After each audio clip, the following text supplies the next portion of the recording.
ہم کریں گے ہر مظلوم کی حمایت۔ السلام علیکم، میں ہوں حرین فاطمہ اور آپ دیکھ رہے ہیں حمایتی نیوز HD چینل۔ نظر ڈالتے ہیں آج کی اہم خبروں پر۔ پاکستان میں 10 سے 15 ارب ڈالرز کی سرمایہ کاری کی راہ ہموار کرنے کے امکانات ہیں۔ سعودی عرب کا 38 رکنی کاروباری وفد آج شام اسلام آباد پہنچے گا۔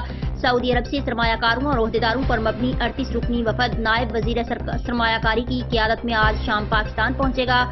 ملک میں اس دورے کے ساتھ ہی 10 سے 15 ارب ڈالرز کی سرمایہ کاری کی راہ ہموار ہونے کے امکانات ہیں۔ ذرائع نے بتایا کہ پاک سعودی سرمایہ کاری کا ابتدائی سیشن پیر کی صبح 8:30 بجے شروع ہوگا۔ پاکستانی حکام سعودی وفد کو سرمایہ کاری کے مواقع پر بریفنگ دیں گے۔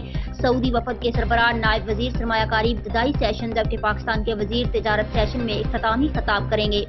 ذرائع کے مطابق پاکستانی اور سعودی وفود کے درمیان بزنس ٹو بزنس اجلاس بھی کل شیڈول ہیں، جس میں مختلف شعبوں میں سرمایہ کاری کے مواقع پر بات چیت کی جائے گی۔